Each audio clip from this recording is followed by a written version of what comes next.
తాకట్లో ఉన్న మీ బంగారాన్ని విడిపించి ఆ రోజు ఆన్లైన్ రేటుకి కొంటాం. Sharma gold company.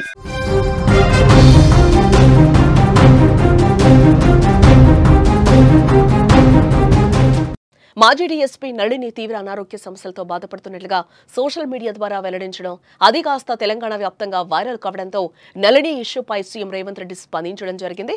దీంతో యాదాద్రి భువనగిరి జిల్లా కలెక్టర్ హనుమంతరావును నళిని ఇంటికి పంపించారు. రేవంత్ రెడ్డి ఆదేశాల మేరకు మాజీ డీఎస్పీని కలిసిన ఆయన నళిని యోగక్షేమాలు అడిగి తెలుసుకున్నారు. ఇలాంటి సాయం కావాలన్నా ఇవ్వడానికి ప్రభుత్వం సిద్ధంగా ఉన్నట్లు కలెక్టర్ ఆమెకైతే వివరించడం జరిగింది. సర్వీస్ ఇష్యూలలో ఏం ఉన్నా కూడా నిబంధనల మేరకు త్వరలోనే పరిష్కరిస్తామని కూడా సీఎం సందేశాన్ని నళినికి తెలియజేశారు కలెక్టర్ హనుమంతరావు. ఇదిలా ఉంటే నిన్న సోషల్ మీడియా పోస్ట్లో నళిని ఇలా రాసుకొచ్చారు.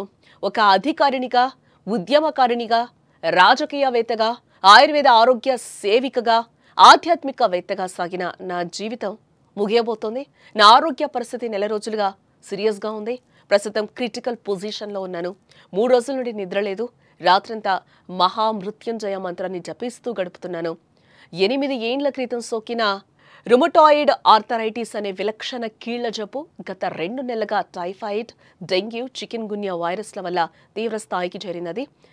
కణకణం పేలిపోతున్నట్లు, ఏ కీలుకు ఆ కీలు విరిచేసినట్లుగా నొప్పి తట్టుకోలేకపోతున్నానంటూ కూడా తన బాధను వెల్లడించారు నళిని.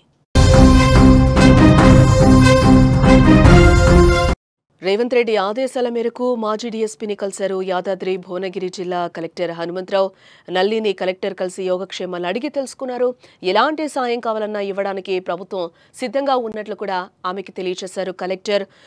సర్వీస్ ఇష్యూలో ఏం ఉన్నా కూడా నిబంధనల మేరకు త్వరలోనే పరిష్కరిస్తామని కూడా సీఎం సందేశాన్ని నళినికి తెలియజేశారు కలెక్టర్.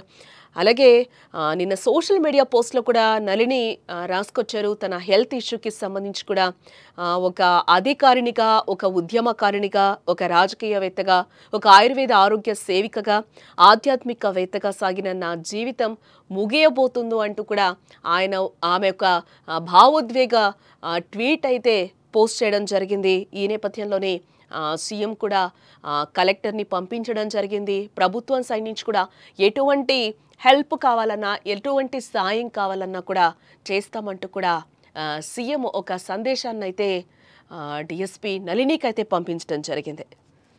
ముఖ్యమంత్రి గారు ఆదేశాల మేరకు నళిని గారిని ఇక్కడ కలవడం జరిగింది. వారి ఇంటికి వచ్చేసి వారి నాన్నగారు మరియు ఇతర కుటుంబ సభ్యులతో కలవడం జరిగింది. వారి ఆరోగ్య పరిస్థితిపై వాకప్ చేయడం జరిగింది. వారికి వరుసగా టైఫాయిడ్, తర్వాత వైరల్ ఫీవర్స్, డెంగ్యూ, చికెన్ గున్యా ఇవన్నీ వరుసగా రావడం వల్ల ఆరోగ్యం కొద్దిగా క్షీణించడం జరిగింది. అదేవిధంగా గత కొంతకాలం నుంచి వారు చెప్పినట్టుగా రుమటాయిడ్ ఆర్థరైటిస్ తోటి బాధపడుతున్నారు. కానీ యోగా మరియు ఆయుర్వేదం తోటి స్థిరంగా ఉన్నారు. మంచిగా ఆత్మవిశ్వాసంతో మాట్లాడగలుగుతున్నారు. ముఖ్యమంత్రి గారి యొక్క నిర్ణయం ప్రకారం ఇక్కడికి వచ్చేసి వారి సమస్యలు, ముఖ్యంగా ఆరోగ్య పరిస్థితి బాగుండాలి. అవసరమైతే ఎక్కడైనా సరే, ఎంత ఖర్చు అయినా సరే, మనకి హైదరాబాద్లో ఉన్నటువంటి నిమ్స్లో కానీ ఇతర కార్పొరేట్ హాస్పిటల్లో కానీ వైద్యం ప్రభుత్వమే భరించి చేస్తా అని చెప్పడం జరిగింది.